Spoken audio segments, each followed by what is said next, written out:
Bueno, tenemos el privilegio de saludar a un gran amigo. Yo siempre digo que es mi profe. Un saludo grande para el historiador y amigo Fabián Chamorro. Buen día, Fabián. Buen día, Salim. ¿Cómo te va? Saludos a tu audiencia. Gracias, mi amigo. Acá está Luana Careaga, Jotita Bernabé y Diego Martínez. Un gusto. Saludos ahí a tus compañeros también. Gracias. Profe, decime una cosa. Estamos intentando, con nuestro conocimiento limitado, ¿de dónde viene el ñenga, la expresión trato a lo luque? ¿Por qué se dice a lo luque? Yo creo que es una deformación. A lo luque era un término positivo allá te estoy hablando, época de la guerra del Chaco todavía, que tenía que ver ya con el Sportivo Luqueño. El Sportivo Luqueño es un club que se fundó ya por el año 1921 y tuvo unas cuantas remontadas importantes cuando ya jugaban en la primera. Así como nació el término de los Ciclones, nació el término de los Luque. Ok. Y después se fue deformando. Yo creo que tiene que ver más con lo que se usaba de manera despectiva, no negativa, era a los guaí. Siempre decimos que el guaí hace las cosas al revés.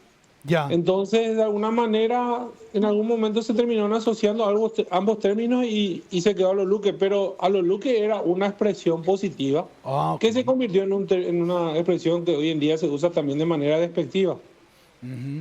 Claramente, ok, mira cómo es interesante la cultura, cómo puede ir deformando cosas que eran positivas. Y aprovechando, profe, que estamos hablando contigo, yo le decía acá a mis compañeros que vos hiciste muchos trabajos culturales en Luque, ¿verdad? Muchas charlas en la peatonal, es así. Sí. Ese término República de Luque, ¿de dónde viene esa identidad tan arraigada de los luqueños?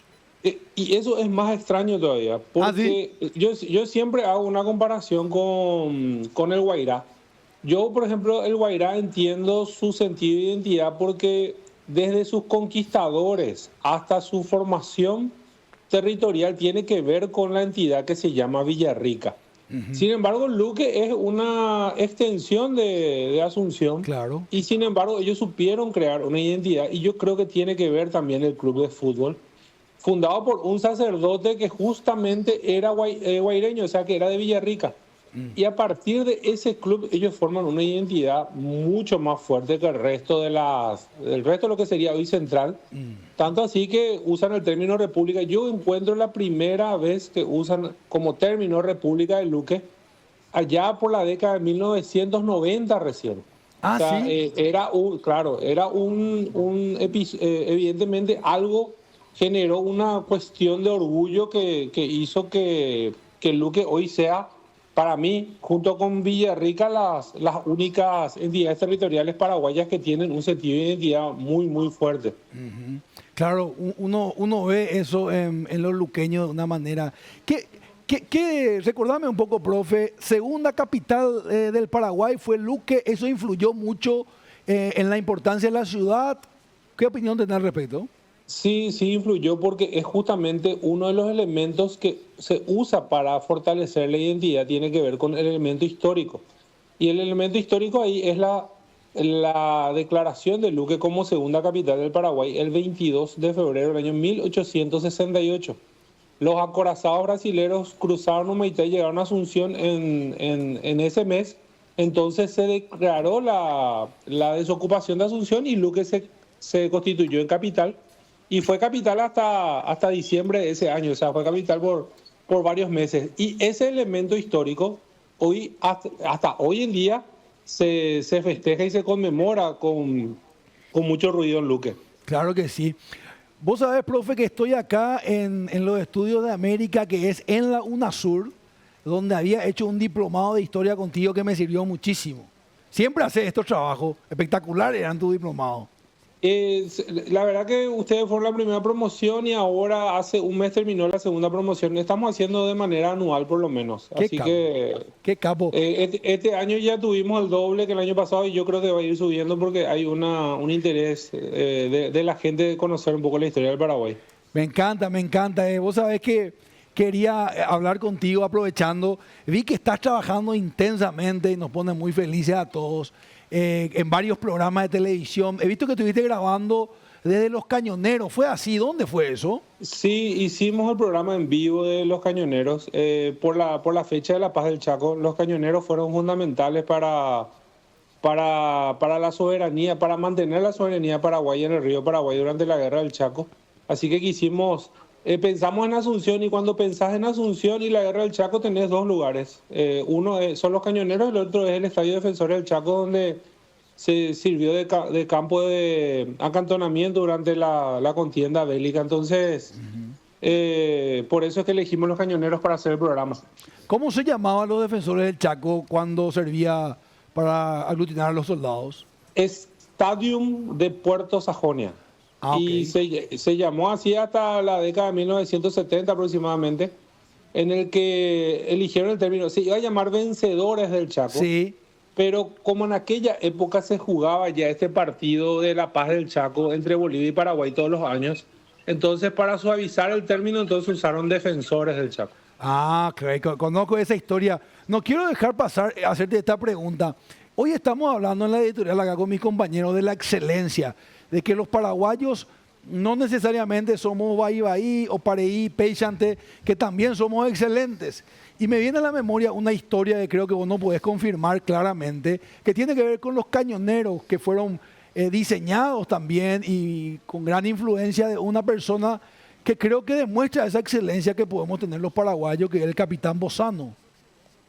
Sí, lo que pasa es que nosotros, o sea, ustedes que son de una generación más joven inclusive que yo, vivieron ya este país en donde lastimosamente el Bahí se apoderó del ser paraguayo. Había un sacerdote, Saro Verá, que escribió un libro sobre la identidad paraguaya, y decía que el paraguayo tenía tres defectos nomás: el Bahí, el Ñembotaú y el Bareté.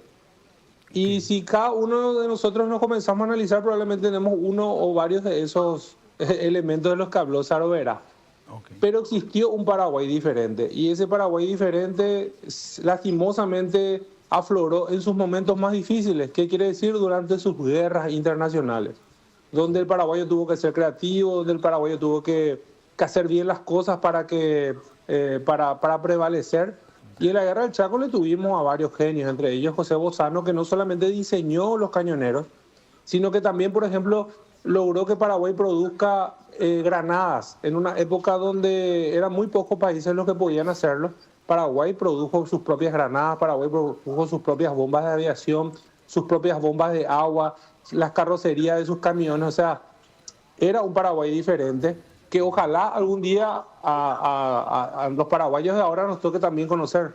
Claro, se puede recuperar. Es cierto que este señor se formó, este gran héroe, se formó en el MIT de Massachusetts, ¿eso es así? Sí, él ganó una beca por méritos justamente académicos, ganó una beca y fue al MIT, donde se recibió de arquitecto e ingeniero naval. O sea, vino con una formación impresionante. Por eso es que él terminó diseñando los cañoneros, que para la época eran los barcos para río más modernos que había. Es como que hoy Paraguay compre F-16. Imagínate. Y Paraguay pudo comprarlo en aquel momento prácticamente al contado. O sea, Paraguay solamente sacó un pequeño crédito para la entrega inicial. Después pagó todo de sus propios recursos. Entonces, era un Paraguay diferente que ojalá que algún día, gracias a la identidad nacional, por eso es tan importante el tema de la identidad nacional, podamos recuperarlo nuevamente.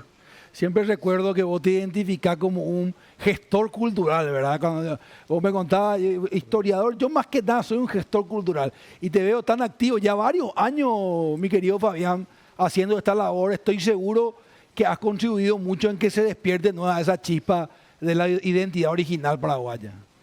Lastimosamente los esfuerzos individuales no son suficientes si el sistema educativo paraguayo no mejora en la enseñanza de la historia del Paraguay, en la enseñanza del guaraní y otros elementos que tienen que ver con nuestra identidad. Esto se va a ir perdiendo con el tiempo. A nosotros ya no nos va a tocar vivir, pero dentro de 100 años, si vamos por este camino, el paraguayo va a comenzar a dudar de por qué ser paraguayo. O sea, no le van a encontrar un motivo. No es como hoy en día, que tenemos todavía elementos que nos unen mucho al pasado. Claro. Estamos unos cuantos de tu bando, algo vamos a hacer, seguir haciendo. Quiero cerrar, mi querido amigo, Me dijeron que estás lanzando un libro espectacular. También está en la mesa con nosotros siempre Euclides, él viene mañana. Contando un poco de esta obra, por favor. Sí, la Aurora del Paraguay es la historia de la primera logia masónica de nuestro país, que se fundó en junio del año 1887.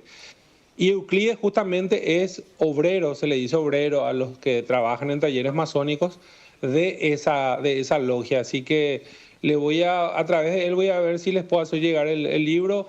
Es una obra que no se circunscribe a la historia de la logia, sino al impacto que la logia tuvo en sus primeros años en Paraguay. Fueron miembros de Aurora del Paraguay, por ejemplo, Bernardino Caballero, José II de Cut. Muchos de los fundadores del Partido Colorado y fundadores del Partido Liberal fueron parte de Aurora, importantes empresarios de la época, diplomáticos, intelectuales.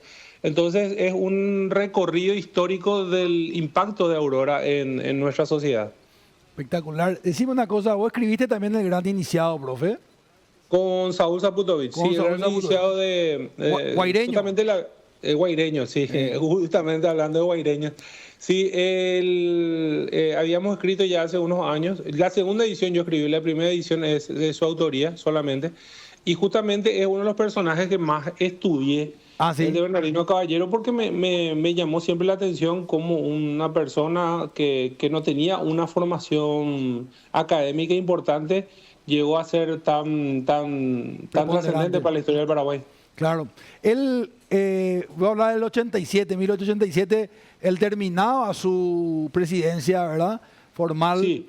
Entraba Patricio Escobar. Él se inicia cuando estuvo preso en el 70 al 71 en Río de Janeiro, según tu visión, tu investigación. Sí. Él se inició en Río de Janeiro cuando estaba... Ese tema preso hay que aclararle a la gente que Brasil como instrumento político llevó varios prisioneros de guerra para tratar de adoctrinarlos. Y se fueron como 500 oficiales paraguayos a Río de Janeiro y nunca estuvieron presos. O sea, fueron liberados a Río de Janeiro, tenían una vida libre, cobraban un sueldo de acuerdo a sus rangos militares. Pero después los brasileños se dieron cuenta que, lastimosamente tengo que decir esto, los brasileños se dieron cuenta que era fácil comprar políticos paraguayos. Entonces dijeron, estamos haciendo un gasto al pedo y les enviaron nuevamente acá y prevalecieron a través de la amenaza y el dinero. Así que, pero fue un experimento que hicieron en su momento los brasileños con los prisioneros de guerra paraguayos. El primer gran desvío de préstamo del exterior, creo que era el presidente Juan Bautista Gil, si mal no recuerdo. ¿Cómo fue aquel primer gran préstamo que no llegó nunca? Fueron 2 créditos entre el año, que la gente confunde mucho con la deuda de guerra. Paraguay nunca pagó la deuda de guerra porque era imposible pagarlo. Entonces lo que hizo fue sacar 2 empréstitos de la banca inglesa entre 1871 y 1872 que fueron completamente dilapidados. Esas deudas, dilapidados digo por los políticos corruptos que comieron toda la plata, esa deuda se pagó recién en Paraguay. Se pagó todo definitivamente en 1964, que quiere decir casi 100 años después de haberse sacado, y también significaron la pérdida de varias extensiones de territorio paraguayo, especialmente en el Chaco. Por Dios. Bueno, mi querido profe, siempre un privilegio hablar contigo, los mejores recuerdos y te deseamos lo mejor acá, que siga por ese derrotero, por ese camino. Gracias a vos, a tu equipo y saludos nuevamente a tu audiencia. Gracias, un abrazo, profe. Chao, Profesor Fabián Chamorro con nosotros.